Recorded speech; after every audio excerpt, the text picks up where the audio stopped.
صل على إبراهيم وعلى آل إبراهيم إنك حميد مجيد.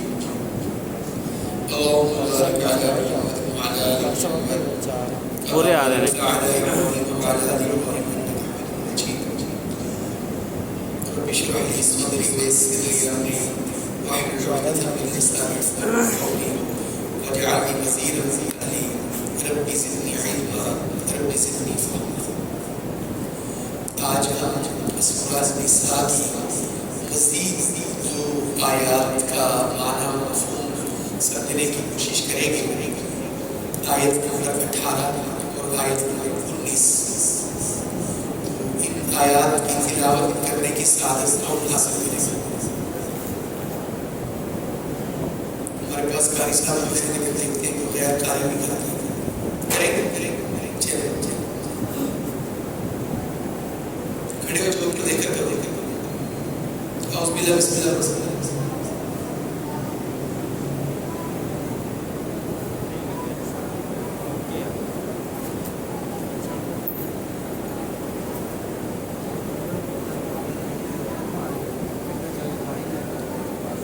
آپ بیٹھ جائیں. اگر آپ نے تلاوت کرنی تو پھر پڑھ کر نہ ٹھیک ہے.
کل ہم نے توبہ کے حوالے سے بات کی تھی کہ اللہ رب العزت اپنے بندوں کی توبہ قبول کرتا ہے.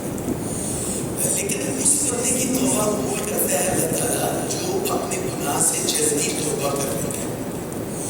ایسے بندے کی اللہ تعالیٰ توبہ قبول نہیں کرتا ہے جو گناہ کرتا ہے پھر توبہ کرتا ہے پھر گناہ کرتا ہے پھر توبہ کرتا ہے. یا وہ اپنے گناہ کے بعد توبہ کو لیٹ کر دیتا ہے. چلو حج کے بعد توبہ کر لیں گے, حج تک تو چلے نکال. یا وہ اس طرح کہتا ہے کہ چلو صبح توبہ کرے، اس کو یہ اندازہ نہیں کہ رات کو اس کی موت واقع ہوگا، تو ایسے بندے کی اللہ تعالیٰ توبہ نہیں کرتا۔ اب دیکھیں نا وراثت کی آیات میں نے پڑھی، ایک بندے نے وراثت میں ڈنڈی ماری، اس کے بعد میں سمجھا کہ یار یہ تو غلطی ہوگی تو فوراً اس سے رجوع کر رہی ہوگا۔ اب ایک بندہ اس کو پتہ بھی چل گیا وہ دبا کر رکھے ہوئے ہیں، ایسے بندے کی کوئی توبہ نہیں۔ آئیے اس کا لفظی ترجمہ پڑھتے ہیں۔ ارشاد ہوتا ہے وَلَيْسَ التَّوْبَةُ، اور نہیں ہوتی التوبہ توبہ لِلَّذِينَ، ان لوگوں کی جو یعملون السیئات، جو وہ سب کرتے ہیں برے کام۔ یعنی ایک بندہ ہے اس کو اندازہ ہے کہ یہ برا کام ہے، یا اس سے غلطی ہوگی، جہالت کی وجہ سے غلط ہوگا، لا علمی کی بنیاد پر اس سے غلطی ہوگی، وہ توبہ کر لیتے ہیں، اس کو توفیق مل جاتی ہے۔ اب ایک بندہ ہے وہ جانتے پوچھتے ہوئے برائی کر رہا ہے، اس کو پتہ ہے، اب دیکھیں ہر بندے کو پتہ ہے کام بولنا گناہ، کمائش کام کرنا گناہ، ملاوٹ کرنا گناہ،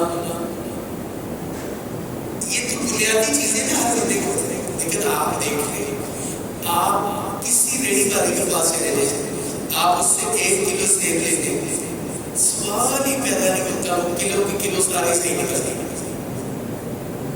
آپ جتنا مرضی زور لگا دو، وہ کوئی داغی ڈال دے گا، کوئی کاڑھا ڈال دے گا، کوئی خراب ڈال دے گا، آپ درجن کیلے لیتے رہے، آپ کچھ بھی کر رہے ہیں۔ ہمارے کتنے پیٹرول پمپ سے پیٹرول ڈلوا دو تو پتہ چلتا ہے پیمانہ کم ہوگا۔ تو اب ایسا نہیں ہے کہ ان کو پتہ نہیں، وہ عادی مجرم ہوتے ہیں، وہ جان بوجھ کر فراڈ کرتے ہیں، یعملون السیئات، وہ سب کرتے ہیں برے کام، ان کی کوئی توبہ نہیں، حتی یہاں تک کہ اذا حضر احدهم الموت، یہاں تک کہ جب آنے لگے ان میں سے کسی ایک کو موت۔ اچھا جب اس کو پتہ چل گیا کہ سامنے موت ہے اور کوئی راستہ ہی نہیں ہے، ہاں جی، پھر وہ کہتا ہے قال انی تبت، وہ کہتا ہے بے شک میں نے توبہ کی، الآن نہیں، اب تو توبہ کا دروازہ بند ہو چکا، اب کیا سمجھو توبہ کرنے، اب تو تم مرنے والا ہے، اب تو تیرا حساب ہونے والا ہے، اب تو تم پکڑ میں آ گئے۔ تو ایسے بندے کی توبہ نہیں ہے جو موت کو سامنے دیکھے، اس کو پتہ چلے کہ کہانی اب ختم ہے، پھر وہ کہ میں توبہ کر سکتا ہے۔ اسی لیے جو نوجوان دوست بیٹھے ہیں، اللہ تعالیٰ کو جوانی کے اندر توبہ کرنا اور عبادت کرنا اتنا محبوب ہے۔ جو بندہ جوانی میں اللہ سے توبہ کرتا ہے اور نوجوانی میں اللہ کی بندگی کرتا ہے، اس کا کیا اعزاز اور شرف ہے اس میں؟ جی اللہ اکبر، سارے کے اللہ تعالیٰ کے نبی صلی اللہ علیہ وسلم فرمایا، اللہ تعالیٰ ایسے نوجوان کو جو اپنی جوانی اللہ کی عبادت میں لگاتا ہے، جوانی میں بندے کو اور بڑے لذے ہوتے ہیں، اس کا جسم طاقتور ہوتا ہے، گناہ کرنے پر، شرارتیں کرنے پر، بھاگ دوڑ کرنے پر قدرت ہوتی ہے، اس کے باوجود وہ کہتا ہے رجل نشأ فی عبادت اللہ، ایسا نوجوان جس نے اپنی جوانی اللہ کی عبادت میں گزار دی، اللہ اس کو عرش الہی کا سایہ نصیب کرے۔ فرمایا اب ایک بندہ ہے، اس نے جوانی میں سارا کچھ کر لیا، اب اس کو پتہ ہے آج نہیں ہوگا، کل نہیں ہوگا، جوانی ختم، وہ تو ٹمٹماتا ہوا چراغ ہے، وہ کہتے میں آپ توبہ کرتا ہوں، فرمایا نہیں، اب بس وَلَلَّذِينَ يَمُوتُونَ، اور نہ ان لوگوں کی توبہ قبول کرتا ہے جو وہ سب مرتے ہیں، وَهُمْ كُفَّارٌ، اس حال میں کہ وہ کافر کی توبہ بھی قبول نہیں، عادی مجرم کی توبہ قبول نہیں، موت کو دیکھ کر توبہ کرنے والے کی توبہ قبول نہیں۔ اللہ تعالیٰ کہتے ہیں اب یہ توبہ کی باتیں کر رہے ہیں، یہ وہ لوگ ہیں اولئک اعتدنا، یہی وہ لوگ ہیں کہ ہم نے تیار کیا ہے لہم ان کے لیے عذاب علیما، دردناک عذاب۔ اللہ کہتے ہیں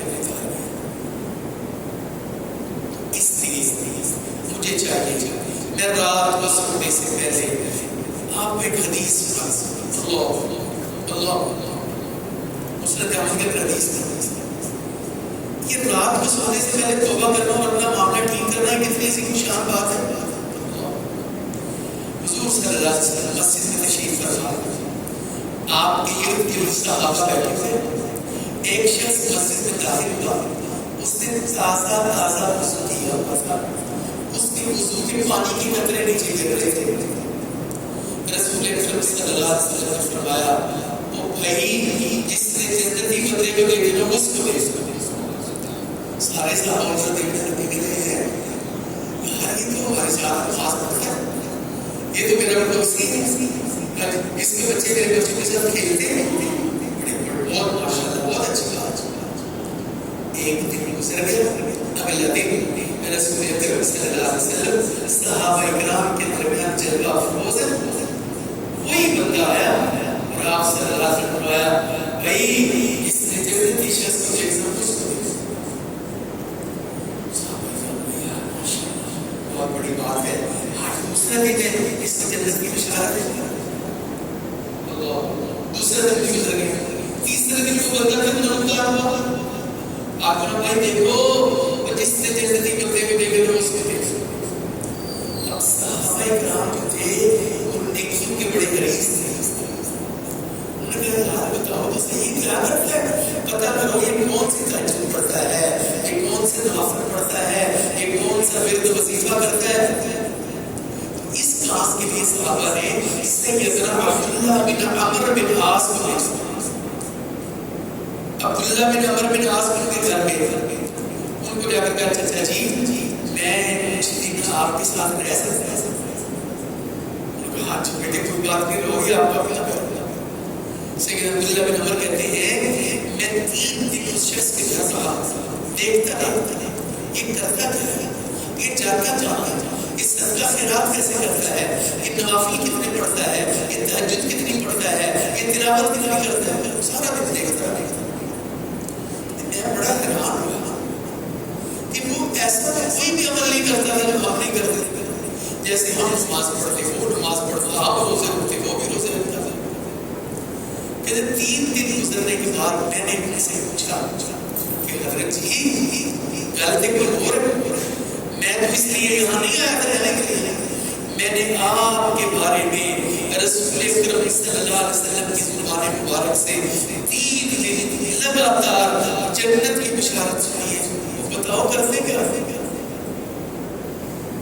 اللہ وہ کہتا ہے یار آپ نے دیکھ لیا 3 دن, میں آپ کے ساتھ ہی ہوتا ہوں.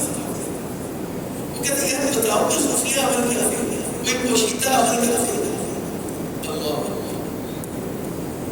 وہ بندہ سوچتا ہے, وہ کہتا ہاں ایک عمل میں کرتا ہوں. جب میں اپنے بستر پر سونے کے لیے جاتا ہوں, رات کو جب میں سونے کے لیے جاتا ہوں, میں اللہ سے توبہ کرتا ہوں اور ہر اس شخص کو معاف کر دیتا ہوں جس نے میرا دل دکھایا ہوتا ہے. عبداللہ بن عمر کہتے ہیں اللہ کی قسم یہی وہ وجہ ہے جس وجہ سے آپ کو رسول اکرم صلی اللہ علیہ وسلم نے لگاتار 3 دن جنت کی بشارت دی. اب آپ اور میں غور کریں, ہم جب رات کو سوتے ہیں تو ہم کیا پلان کرتے ہیں, ہم کیا سوچ کے سوتے ہیں. ذرا دن چڑھ جائے, ذرا صبح ہو جائے, پھر میں اس کا علاج کروں. ابھی تو تھانے بھی بند ہیں, کچہریاں بھی بند ہیں, دفتر بھی بند ہیں, صبح میں اس کا علاج کروں. ساری رات اسی مدھیڑ میں گزر جاتی ہے, اسی سوچ وچار میں گزر جاتی ہے, اسی کشمکش میں گزر جاتی ہے کہ صبح اس کو کیسے چاہت کریں, کس طرح رہنا ہے, صبح اس کو قابو کیسے کرنا ہے, اسی ادھر کو گزر جاتی ہے. اور صبح پتہ چلتا ہے بندے کہتے ہیں یہ آتی تھے چنگے پہلے وہ دل میں مسئلہ ہے, وہ اٹیک ہے. یار جب دل میں اتنا بھی بھانگڑ بھرا ہوا ہے تو پھر اٹیک ہی ہونا ہے, اور کیا ہوگا. اس لیے اللہ کے بندو, اللہ کے لیے لوگوں کو معاف کر دو, اللہ سے توبہ کرو. ہو سکتا ہے میری آخری رات ہو, ہو سکتا ہے کہ میری آخری دن ہو, ہو سکتا ہے انہیں اس کے بعد موقع ملے کہ نہ ملے. فرمایا یا ایھا الذین آمنوا، اے لوگو جو ایمان لائے ہو، لا یحل لکم، تمہارے لیے حلال نہیں ہے، ان ترثوا النساء، کہ تم عورتوں کو بھی وراثت کا مال بنا دو. کرنا زبردستی. ہمارے نبی پاک صلی اللہ علیہ وسلم کے دنیا میں آنے سے پہلے، نبی بننے سے پہلے لوگ کیا کرتے تھے؟ اپنی ماں کو وراثت میں نصیب